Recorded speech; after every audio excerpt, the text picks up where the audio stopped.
the biggest and best brands in the world actually push on seemingly opposite themes simultaneously. So heritage and tradition on the one hand, and innovation and trend on the other.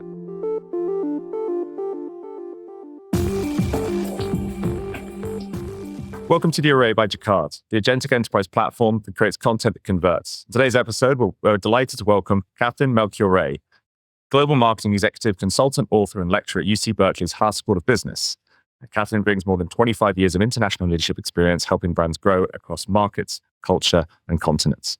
Before we get into that, it's very nice to be here in person. Yeah, it's fun being able to do these in person. Yeah, normally there's an ocean between us, but not and a lot of talking over each other. Exactly. But I'm glad we're in the same spot. How did you enjoy the event this week? It was great. Yeah, so we're here for Think Summit, Movable Inc. Think Summit. I thought it was really interesting.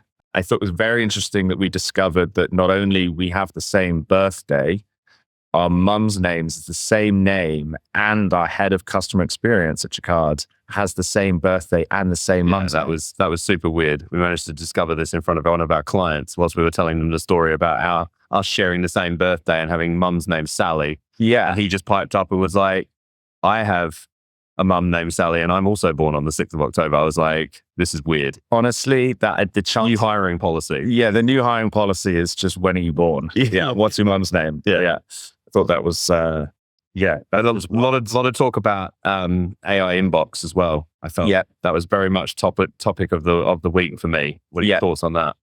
Yeah, I think it's really interesting. I mean, it's an interesting to see. It's interesting given our roadmap and what we've built in the product around serving content to show up in the AI inbox. It's clearly top of marketers' minds as they think about the content they produce, the brand voice, and how AI maybe not gets in the way, but interprets that brand voice, and how technology can both get your brand through that, but how the whole market is shifting and how much marketers care. I think us being focused on more specific messaging, more contextually relevant messaging, I think is going to help a lot with that stuff. Absolutely. Yeah, absolutely. Katherine has served as CMO of Shiseido in Tokyo and Babbel in Berlin, with senior leadership roles at Louis Vuitton, Gucci, Nike, and Hyatt across the US, Europe, and Japan. Today, through her consultancy, Globe Ally, teaching and speaking, she organizes, navigates international growth through cultural intelligence, brand purpose, and local market insight. In this conversation, we'll explore the tension between global brand consistency and local relevance, where AI can genuinely help marketers, and why human judgment, taste, and cultural intelligence may become even more valuable in the AI era. Welcome, Katherine. Thanks for having me. I love the discussion. I love the topic, obviously. But I have to warn you, my mother is not named Sally. Oh no. Are you born on the 6th of October? No, neither. We're 0 for 2 on that one. Where are you calling us from today? Where are you joining us from? Portland, Oregon, Pacific Northwest. As you can see, the trees outside my office. It looks very green outside. I like that. We're in Midtown Manhattan, so not too many trees out the window for us. No, not a lot of trees there. Sorry. Not a lot of nature. I did do a run around Central Park the other day, though. That was fun. I enjoyed that. Yeah, that was good. Very nice. So, Katherine, there's a bit of a tradition on the show. What we do is we kind of go through some of the data that Jacquard has on what content performs for various different brands. And this is normally an excuse to get Jasper to be wrong about most things. Yeah, very often wrong. And I'm just going to throw a couple of questions to you guys, and you both got to give me what you think the answer is. There is a right or wrong answer, but there's no real way to know the actual answer. So don't worry if you don't get them, but I'm just going to go through these questions and we'll see how we do. On the topic, so I pulled out some of this data. I thought this was quite interesting, and on the concept of, I suppose, being in New York and us both not being Americans. I'm going to give you guys a couple of British words and American words, and you can tell me which ones are more likely to outperform, right? Okay. So outperform in how? In engagement. So this is on opens and clicks and, conversions. So the first word we're going to do, and this is an interesting one. This is the Okay, hold on. One more question, because context is everything. yeah. So, outperform in engagement and which market? That's a really good question. I don't have that information, but you can infer based on the question which market it's in. Because the first question is color with a U or color without a U. Which one of those outperform? Now, I assume the color with a U is being sent to a British market. Might not be completely thinking about the variety of customers we've had. There might be a little bit of Australian in there as well. Canadian. But yeah, it's going to be primarily British. So the question is, which one performs best for its given sent in its market? So these are messages, about 60 billion messages sent over the last 10 years. The ones that have color with a U in it and the ones that have color without a U in it, which ones do you think outperform? And there is actually a massive difference in this, which I thought was interesting. Okay. I'm going to say color without a U outperforms by 20%. You don't actually have to give a percent. Oh, okay, fine. And I think you're low. Jasper. I would agree with you that it's color without the U. And I would think it would outperform by larger than 20%. Okay. The answer is color with a U. Oh, no. Outperforms by 20%. Really? 20% was right, but it was the other way around. The tradition is continues. I'm always wrong. Yeah, always wrong. Yeah, I don't use Jasper. Just let you go first next on the next one, Katherine. Pick the opposite of Jasper. Okay, so this is slightly different. So these are two different words that mean the same thing. So trousers and pants. Which one outperforms? Yeah. So we're going to be talking about contextually relevant messaging. You just brought that up in here in your trip in New York. And it's the answer to this relies heavily on that. What is the context of trouser versus pants? I'm hoping that because the data set's so big, I'm hoping that it kind of evens out, right? There's going to be some of these campaigns which are non-contextually relevant, some that are contextually relevant. And I'm hoping that kind of comes out in the wash in the data. I'm going to, based on your the first answer that I thought was counterintuitive, I'm also going with the one that stands out here, which is trouser. So I'm basing my decision more on the fact that color with the U, which is less, I'm guessing is less used worldwide, cause more engagement. And also, so trouser, which I believe is less used than pants, will therefore cause more engagement. That's my rationale. I'm gonna stick with my original thesis, the US version, pant. It outperforms by 20%. Catherine's got it this time. She is correct. Trouser outperforms by 25%. So British spelling seems to be consistently winning on this one. I'm going to give you one last one. Okay. Autumn versus fall. I'm going to stick with fall. You think fall outperforms? By 20%. By 20%. Okay. Katherine? I'm going to go with fall as well, because I don't think autumn is as well understood in certain contexts. Yeah. Okay. In this case, autumn wins by 15%. So, but actually, that's Jasper, you got them all wrong. I got them all wrong. I was pretty good on percentages, though. Pretty good on percentages, but you got them all wrong. Katherine, you got the second one right. So Katherine wins on this one. I really doubled down on the 20%. All right, let's get into it. Right. Yeah. I'm going to kick off the questions. Katherine, it's great to have you. So you've built a phenomenal career across the US, Europe, and Japan with some really iconic brands. What first drew you to the challenge of global marketing and cross-cultural leadership?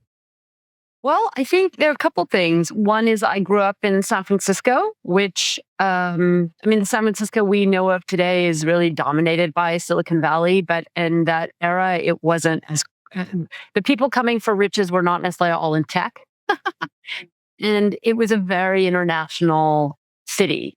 And so I think that, there's Little Italy. The Mission District was actually very Hispanic. There was Russian Hill. So there were all these different microcultures.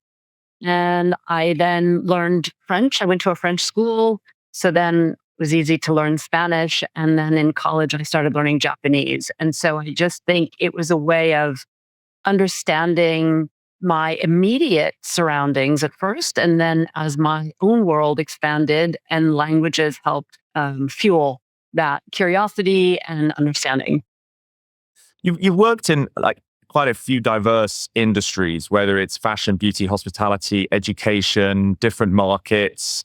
First question, do you have a favorite sector of those? And is there a universal truth in branding between markets and sectors? Yeah, both are very interesting questions.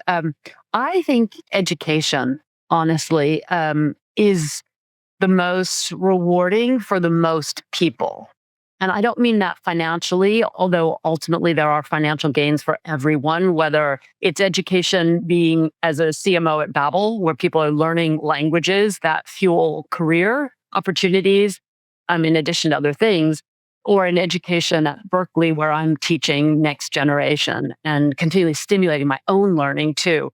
The reason I say that is just there's an incredible level of reward that one feels when you can help people learn to think differently, and you're giving them the tools that will keep giving.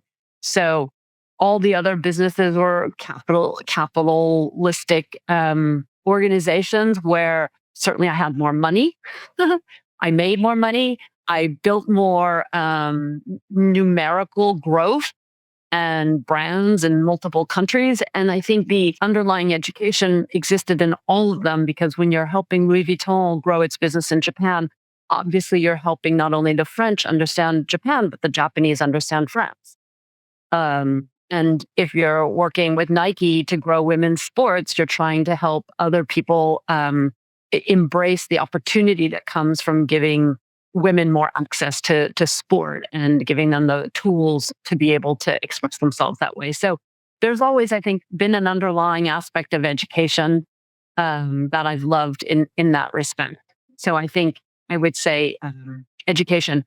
I think the most challenging one that I was in was probably, as I mentioned, running marketing for Louis Vuitton Japan, because I was working across 3 cultures. The largest luxury brand in the world. And at the time, Japan was the largest market in the world. And I was neither French nor Japanese, which actually created an advantage. No one saw me as a spy, as they did when I went for Nordstrom to France. The French all thought I was a American spy. And I literally had joined Nordstrom on the plane to France. I didn't really have the connections that they imagined that I had when I landed there. But again, in each case, you have to prove yourself, because people will immediately associate your nationality with your allegiance. As many people know and learn, that's not necessarily the case.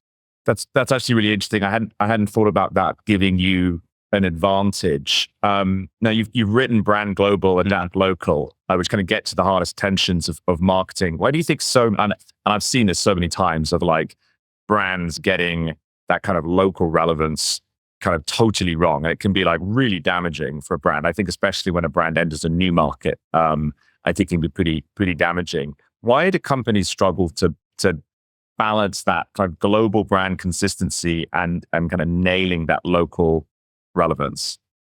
Well, the easy answer is they kind of wish it's like wishful thinking that it will be the same in a foreign market the way it is in their strongest market, which is usually their domestic market, which is where they start. So they think that one size fits all, and that they know the challenges that they will face. Whereas more often than not, consumers are different.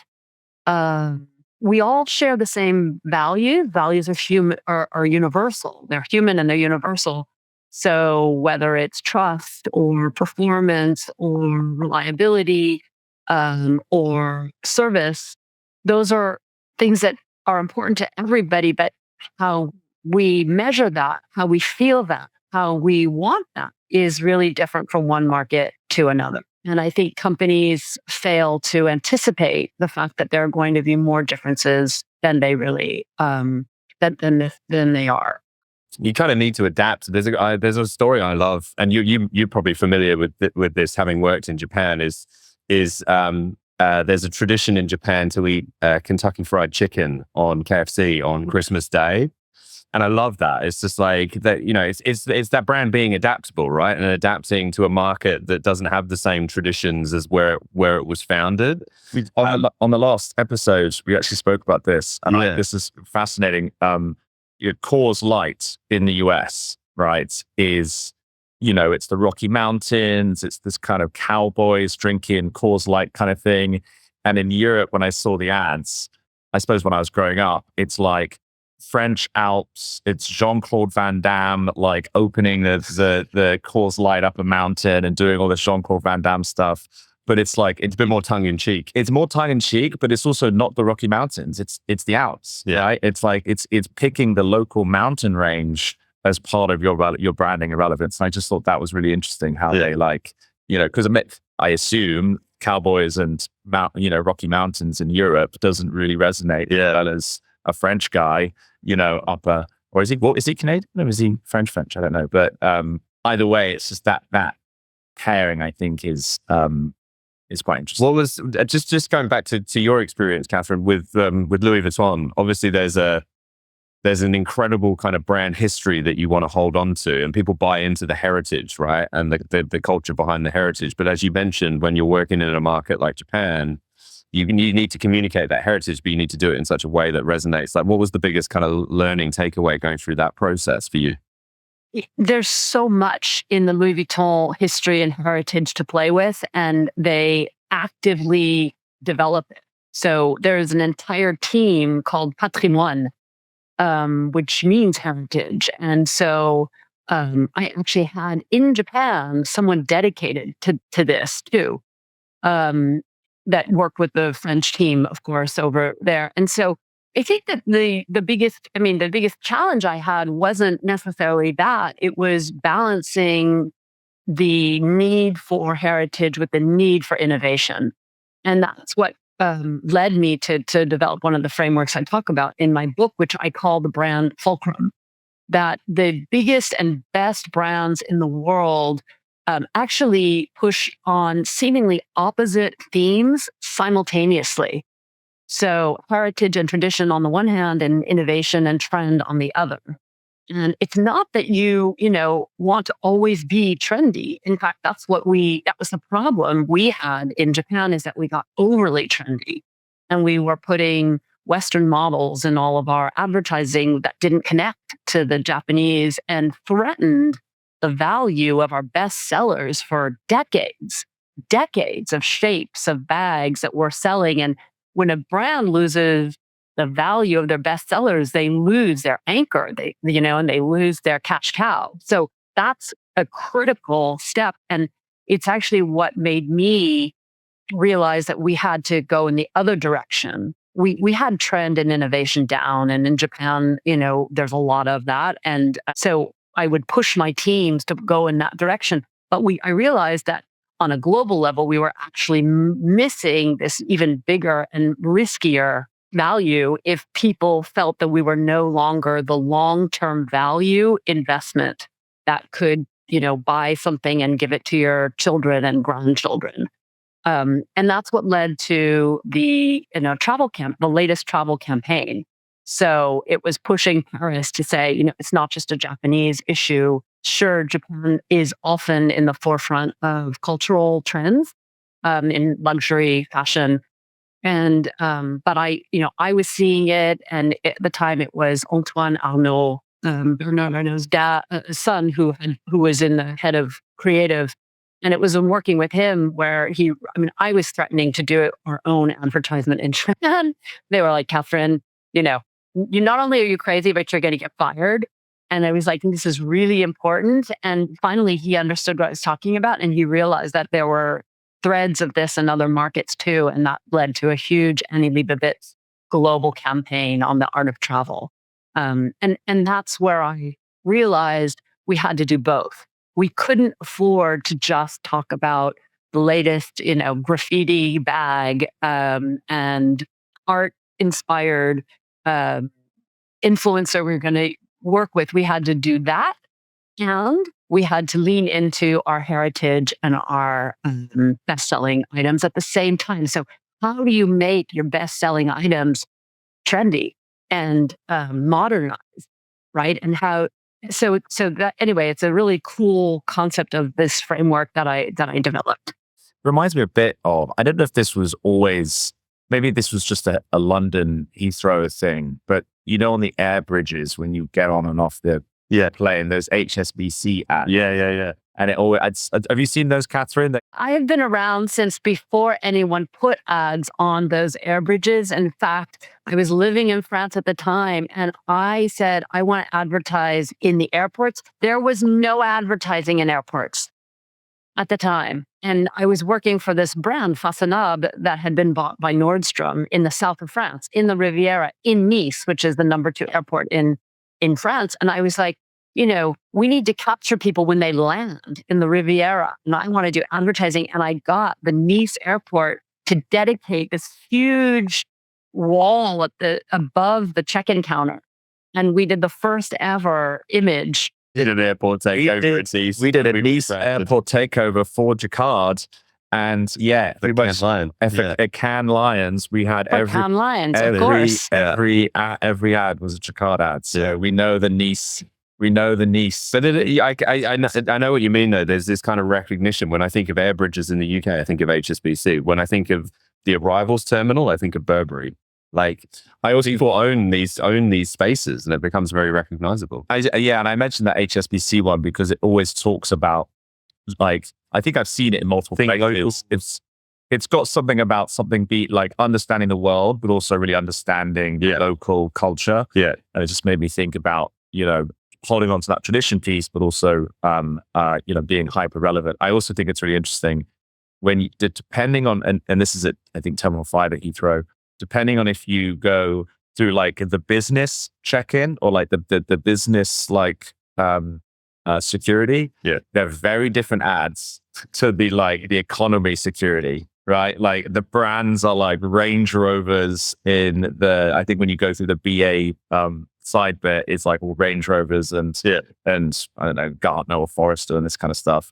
And the economy one is all like, the SIM cards that you can get, eSIMs that you can get places, and talking about contextually relevant content. Obviously, different demographics, different people go through each one. I think I always think that's an interesting conversation that someone said, okay, we need to target this and we put the ad here for the people. So, changing tack a little bit, talking about AI is obviously the hottest topic that everyone's talking about at the moment. I mean, we've spent the last 3 days talking pretty much only about AI. So it's becoming more common in marketing. And I think you've spoken about how sometimes it fails to get cultural intelligence, doesn't have the same understanding of nuances as we humans do. What do you think are the kind of nuances, signals, or unspoken cues that AI systems will tend to miss when brands enter foreign markets? Yeah. Well, I think we all know that the importance of AI is your framing and your review, right? Both of those things are context. So how you frame it, what you ask it to look for, and then how you check it and add value to it. Those are two examples of context, which AI just doesn't get. And I have spoken to some of the top PhDs in AI around the country, constantly vetting this. I just was with some last week in Colorado, constantly saying, even with the innovation in AI, are they getting context? And they just aren't, because it's numerical, it's A's and I's or I's and O's. And so it is taking information that exists and putting it together, but it doesn't have the dimensional analysis that humans can provide. So they analyze patterns, they predict behaviors, but it really doesn't understand the insights that are living in that data unless, and this is the value of the human intelligence and cultural intelligence, unless you know to prompt it, unless you know to say, what might be some issues if I go to this country in how I sit in a meeting room. Okay. But if you just go to AI and say like, oh, I'm going to a meeting, in Beijing, help me prepare for the meeting. it won't necessarily tell you to be careful of where you're sitting, who walks in first, how people are speaking, all of those nonverbal issues that are incredibly important in most cultures, which are very contextual. The Anglo-Saxon cultures are often the least contextual. I say Anglo-Saxon because you guys are British and I'm North American. And, the United States is by far the culture that is least context driven. We are very much all about the transaction, the words, the deal. And as a result, we often fail to recognize there is a lot more communication happening beyond the words. And AI won't get that unless you ask it. So that takes the human mind to really frame the ideas for AI to be able to try to help you understand this. It brings me back a bit to, and we talk about this a lot, but a lot of people are talking about the concept of taste when it comes to AI. Oh, yeah. As and I feel like taste is a hard thing to define in some cases, but it's becoming clear that it's a very human thing, and that if you can tell AI to do anything, it's about what you tell it to do just as much as what the AI is doing. You can get AI to design a website, but if you tell it to design a bad-looking website, it'll do a very good job of designing a bad-looking website. Yeah, precisely. So that human direction is still very much, I think, for a long time, if always, is going to be a necessary component of it. Yeah, 100%. I agree with you. And I feel very strongly about this because the thing about taste is those things take time and error to build.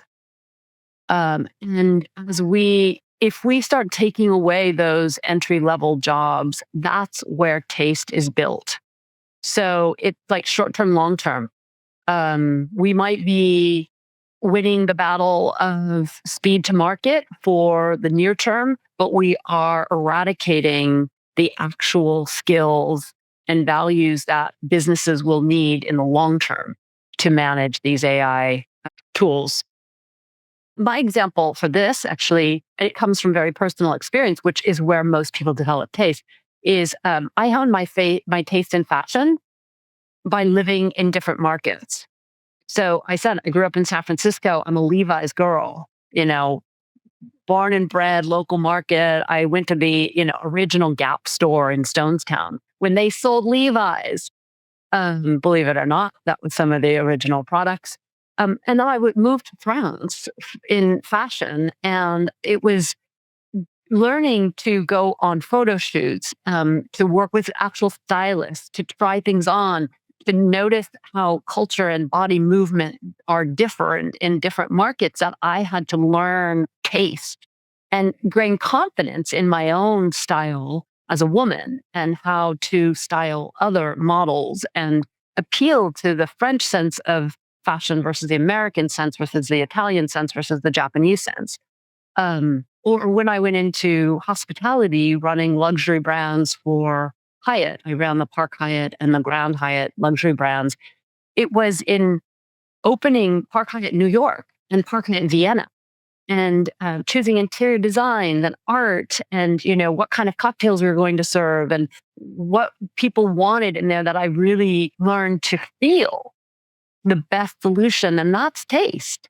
Right? That is how we develop taste. It's through all of those actions and trial and error. And AI, one, will never have taste. It will give you some pattern recognition of something else, and it might give you someone else's taste. And that's kind of the danger I heard you talking about, brands losing their voice. And, I kind of find it ironic because we've spent forever trying to have direct communication between a brand and your consumer. And now we're putting the same tools. Everyone's using the same tools between a brand and the consumer.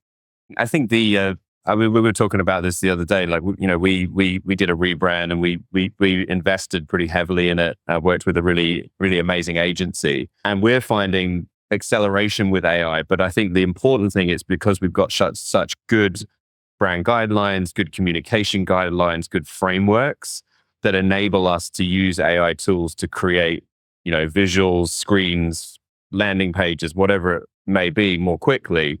If you don't start with that, though, and I think back to your point before, if you don't start with that, actually a lot of the garbage you see coming out of AI models is actually a representation of how much poor taste there is out there online. It's an accelerant. It's the aggregation of all the bad stuff. So I think the sort of human grounded frameworks around creativity and brand and communication and things like that are becoming increasingly important to stay differentiated, to give good grounding to the model when you're creating something, and to actually then benefit from the models. So yeah, it's really important to have that kind of strong framework. You talk a little bit about kind of how translation doesn't equal localization. This is something that's very kind of important to us when we think about producing messaging for brands in different languages. Like, from your experience, what does cultural adaptation actually require beyond language? Like, how do you think about that? The notion is about meaning. Translation can take a word and change it to another word, but what is the echo of meaning that word represents? I was working on a project between a French fashion brand and the Japanese owner. Fast Retailing the owner of Uniqlo had purchased two French brands, and we were working on the direction for the brand, and the Japanese managers kept saying, we need more basics. And the French were saying, no, on a beaucoup de basiques. We have plenty of basics. And I was working between them going, oh my God, we're using the same word. And it was only when we did ethnographic research and we followed a Parisian customer into her apartment, and she went into her armoire and she pulled out a top, and she's like, I love these basiques from Comptoir. And her top was white cotton short sleeve crew neck. So far, that was exactly what was in the mind of the Japanese managers from Uniqlo, but it was in lace. And I use this example because for a Parisian woman, lace can be a basic, because basic is not just simple. It can be foundational. It can be the core parts of a wardrobe around which you can build different things with a jacket or, and wear it either during the day or also at night. And so if you just use the word translation, you're just going to use basique. In this case, they were, using the same English word that they were both using, but they had different things in their heads. And so that's where it's really important to get to the insight that lives in the data, that lives in the word. And so it's, you can't just take the translation and roll it through a machine. In fact, I know, because my own book is being translated into French and it's coming out this year. It happens to be a language I speak fluently. And I'm rereading what the publisher gave me. And I'm like, that's not exactly how I want to say this. And I go back to my original and I reread the French, and then I go through it. And even I will use AI too, because in this case, AI is really great. I'm framing it to say, this is the original, this is the French. I'm wondering about this explanation, and it will give me 3 or 4 options that are transliterating the meaning, and I get to choose which tone I'm really looking for. Just made me think of this. I don't know who it was, but I think it was a famous poet or something whose English was a second language, but wrote poems in English. And someone asked them why. I think that they were initially, or their first language was Spanish. And they mentioned that because English is both obviously Latin-based and Germanic, there's more ways to articulate yourself in English than there are in some other languages. Mm-hmm. There's 2 ways of saying something in many cases. And I just thought that was I don't speak multiple languages, so I don't know, but it's something that never occurred to me that there may be some things you can articulate in English that is almost impossible to articulate in a different language. There's just no words for it. And I think that's just a really interesting kind of concept that just came to me there. Yeah, I mean, language is really, being married to an Italian, we debate how to communicate about things all the time. And there's always, different, there's nuance to how you say things. Yeah. Absolutely. It's a very interesting area. I think we've got time for one more question if you want to wrap us up, Jasper. So let's look. So looking back across your career leading brands across, like we said, multiple regions, multiple verticals, what's the one belief that you once held about global marketing that experience has completely changed across the variety of companies that you've worked for? One idea that has completely changed. Yeah, or a strong belief you had coming in and then, your experience took it away. Yeah, interestingly, I would say that I didn't have a very strong point of view coming in. And I think that was my advantage. I think that I was curious and I was looking for what was different. I was looking for where things, that difference had opportunity. With that example in basic, I just showed you, it wasn't like, oh my God, someone's wrong. That wasn't my attitude. My attitude was, I have a problem here. I have to unpack it more. And I think it was that attitude of saying, what am I missing here? Where is the opportunity in this tension, in this difference, in this diversity? And I would say that that's probably what I have come to believe even more as I've done this work, is that there is so much opportunity in the tension, in the diversity, in the unknown. That's why I think the fact that if businesses go into it thinking they know exactly what it is going to be like, they are setting themselves up for costly missteps and misunderstanding and missed opportunities. And it's instead embracing the unknown and the curiosity and trying to unpack the frustration and difficulty in the tension in which one finds opportunity. Makes sense. That's a great answer. Thank you, Katherine, for coming on. Katherine is a global marketing executive consultant, author, and lecturer. Thank you so much for having me. What a great conversation.